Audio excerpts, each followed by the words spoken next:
गुरुजी के चरणों में मेरा कोटि कोटि राम राम प्रणाम। जय गुरुजी, शुक्राना गुरुजी, अनंतम अनंतम शुक्राना मेरे गुरु महाराज का। तो मंत्र जाप से स्टार्ट करेंगे आज के सत्संग को हम। ओम नमः शिवाय, शिवजी सदा सहाय। ओम नमः शिवाय, गुरुजी सदा सहाय। तो संगत जी, जय गुरुजी। आज तेरे घर मेरी हाजिरी लगी है, यह तेरी अरदास का प्रसाद था। अब तुझे किसी बात की कोई चिंता नहीं करनी, गुरु ने सब संभाल लिया है, सब अच्छा होगा। तू एक कॉफ़ी पिला देना। तो संगत जी, ये मैसेज मुझे फ्लैश हुआ गुरुपा का। और जा ऐश कर। तो मेरे कोल तेरा आना ये भी सिर्फ मेरी मर्जी नाली होंदा है। तो आज तुझे मेरी तरफ से फर्स्ट सरप्राइज़ मिलने वाला है। जा ऐश कर। महीने की पहली तारीख को सोमवार को आ गई। आज तेरे घर खुशियों की पोटली लेकर मैं आ रहा हूँ। तो संगत जी, गुरुपा के ये मैसेज मुझे फ्लैश हो रहे थे।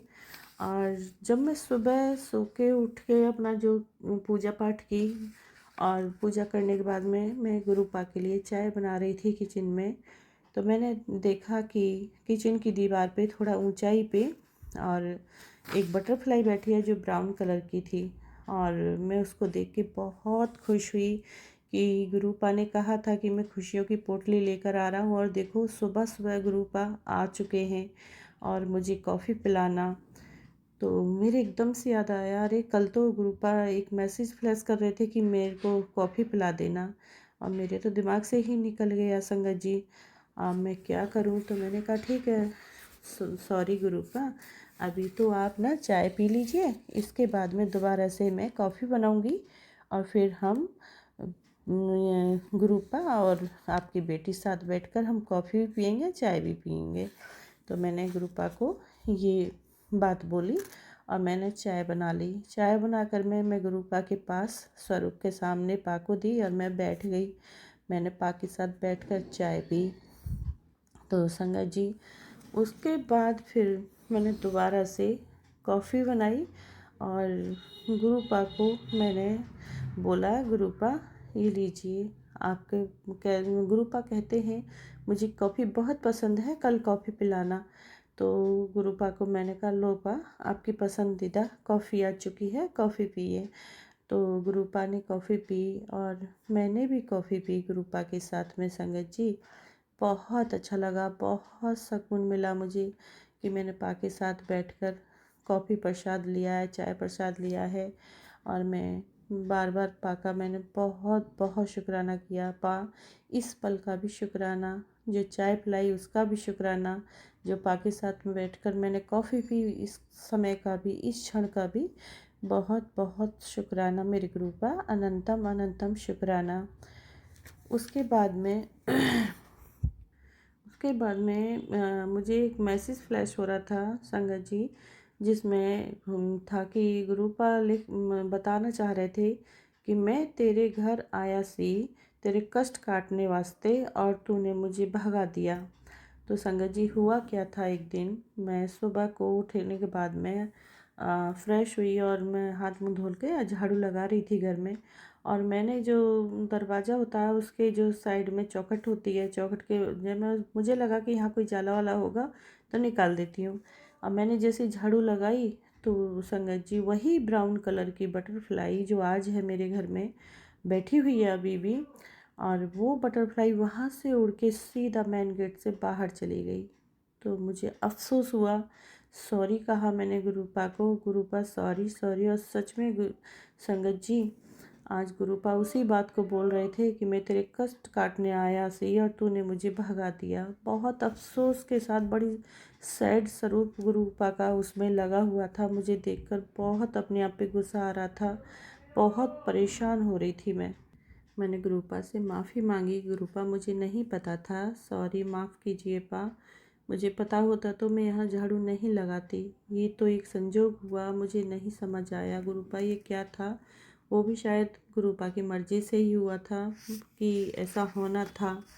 तो संगत जी, आज 12:30 का टाइम हो रहा था, दिन का समय था। मैंने लंच किया और मैं बेड पे ही ऐसे ही लेट गई और मुझे बहुत प्यारी सी नींद आने लगी। और मैंने मैं सो जाती हूँ, टाइम है। और संगत जी मैं सो गई। सोने के बाद में संगत जी मैं सपना देखती हूँ। हालांकि मैं सपने भूल जाती हूँ जब से गुरुजी से जुड़ी हूँ। पहले तो सपने मुझे काफ़ी याद रहते थे, लेकिन अभी भूल जाती हूँ। लेकिन ये कुछ कुछ थोड़ा सा याद है कि मैं और मेरे अंकल हैं और भी है, मेरे एक देवर हैं। हम कहीं गए हुए हैं, अब कहाँ गए हैं वो उतना याद नहीं है। फ्लैट टाइप का है, बहुत बड़ा सा फ्लैट है। और वहाँ से हम नीचे सीढ़ी पे उतर रहे हैं तो देखा मैंने एक वेंटिलेशन जैसा है और मैं उसको सीढ़ी के ऊपर से उठा रही हूँ। और उसमें जब मैं नीचे झांकती हूँ संगत जी, तो देखती हूँ मैं गुरु का बहुत बड़ा, बहुत ही बड़ा वाइट चोली में शायद वो स्वरूप था। मुझे ठीक से याद नहीं है, कंफ्यूज में वाइट या ऑरेंज में था, मेरे दिमाग से ये निकल चुका है। सॉरी गुरुजी महाराज, सॉरी संगत जी, मुझे याद नहीं आ रहा पूरा, लेकिन बहुत इतना याद है कि बहुत बड़ा स्वरूप देखा मैंने। और मेरी हल्का सा आँख खुली और मेरा देखा हार्ट बीट बहुत बढ़ रही थी। मैं बहुत टेंशन में आ गई थी। मैं स्वरूप को देख रही थी और गुरुजी का स्वरूप देखते देखते मैं बहुत परेशान हो गई हूँ। तो संगत जी पूरी तरह से फिर भी मेरी आँख नहीं खुली और फिर मैं दोबारा से फिर से सो गई हूँ। तो फिर मैं दूसरा सपना ये आया संगत जी कि मेरे घर के बाहर, विंडो के बाहर, और एक अंकल हैं और एक लड़का है, करीब 17-18 साल का लड़का होगा। काला रंग है उसका। अंकल भी थोड़े सामले हैं और उस लड़के को कह रहे हैं कि तू यहाँ से जाएगा नहीं जाएगा। तो वो लड़का कह रहा है कि मुझे काम दो, काम करके जाऊँगा। तो कह रहे हैं कि नहीं, तू यहाँ से जा। तो कह रहे हैं नहीं, पहले मुझे काम दो, मैं काम करके ही जाऊँगा। तो वो मेरे बेटे की शॉप है कार एसेसरीज़ की, तो वहाँ वो लड़का सपने में काम करता है। तो अंकल कहते हैं कि तू जाता है नहीं जाता है? तो वो कहता नहीं, पहले काम करूँगा। तो अंकल उसके गाल पे चांटा मारते हैं बहुत तेज़ का। मैं सुन रही होती हूँ, विंडो के अंदर से पूरा देख रही हूँ, सुन रही हूँ, दिख नहीं रहा मतलब सुन रही हूँ। तो फिर से बोलते हैं चांटा मार के कि तू यहाँ से जाएगा या नहीं जाएगा? तो वो कहता है नहीं, काम दो, मैं काम करके ही जाऊँगा। तो फिर से उसको चांटा देते। तो वो लड़का वहाँ से भागता है संगत जी, भागते हुए मेरे घर के मेन गेट से, और वो अंदर आ जाता है। मैं वो रूम से निकल के मेन गेट की तरफ को भागती हूँ कि क्या हुआ। तो वो लड़का मुझे नहीं दिखाई देता है, कहाँ गया कहाँ नहीं गया, लेकिन ऐसा लगा कि वो घर के अंदर ही घुसा। और उसके बाद में जैसे ही मैं मेन गेट की तरफ आई हूँ, थोड़ा सा अंदर ही थी बरामदे में, तो मैंने देखा वही अंकल, और सामने से हैं, हाइट भी मतलब 6 फीट के आसपास का, कम है थोड़ा। तो पतले से अंकल हैं और हेलमेट हाथ में लिया हुआ है, और मेरे को कह रहे हैं कि इसको अभी बोल देना, मेरे अंकल के लिए, इसको बोल देना और इसको काम पे ना रखे, नहीं तो ये तुझे बर्बाद कर देगा।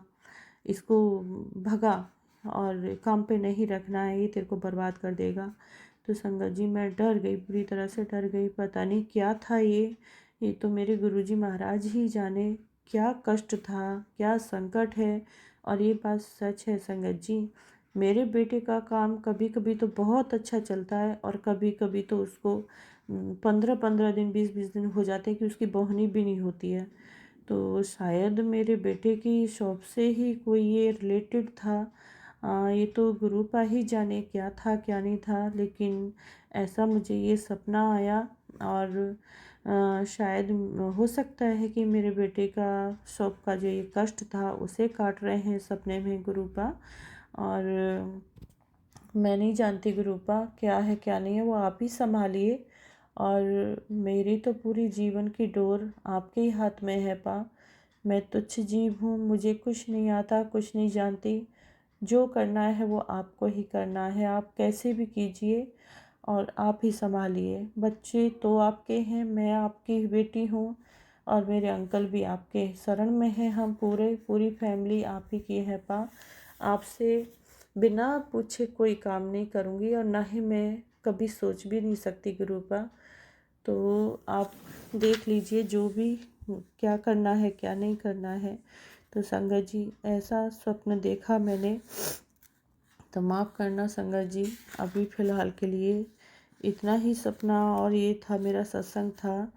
और गुरु पासे में ही अरदास करूँगी, गुरु पा अपनी संगत का पूरा अच्छे से ख्याल की रखिए, अपना भी ख्याल रखिए और सबका भला कीजिए मेरे गुरु महाराज। मैं तो पूरी फैमिली मैं गुरु पा के शरण में हूँ। हालांकि मेरे अंकल नहीं मानते हैं इतना, वो एक अलग ही अकड़ में रहते हैं, घमंड में रहते हैं कि ऐसा कुछ नहीं है। लेकिन कोई बात नहीं, लेकिन मुझे उम्मीद है मेरे गुरु पा एक ना एक दिन उनको अपने चरणों में झुका कर मानेंगे, अपने पास बुला कर मानेंगे। मैं और मेरे दोनों बच्चे बहुत अच्छे से गुरु पा के चरण में हैं, और पा के बिना कोई हम काम भी नहीं सोचते हैं।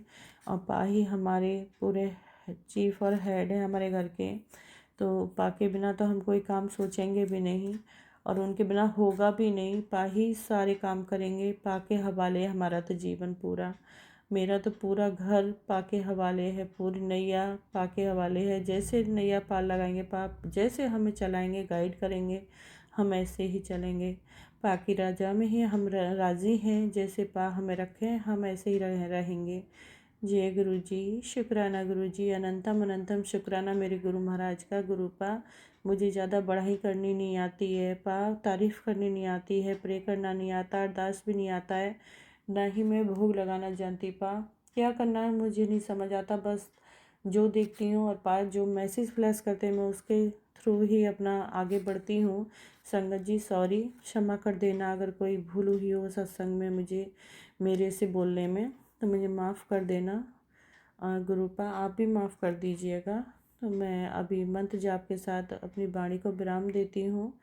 ओम नमः शिवाय, शिव जी सदा सहाय। ओम नमः शिवाय, गुरु जी सदा सहाय। जय गुरु जी, शुक्राना गुरु जी, अनंतम अनंतम शुक्राना मेरे गुरु महाराज का।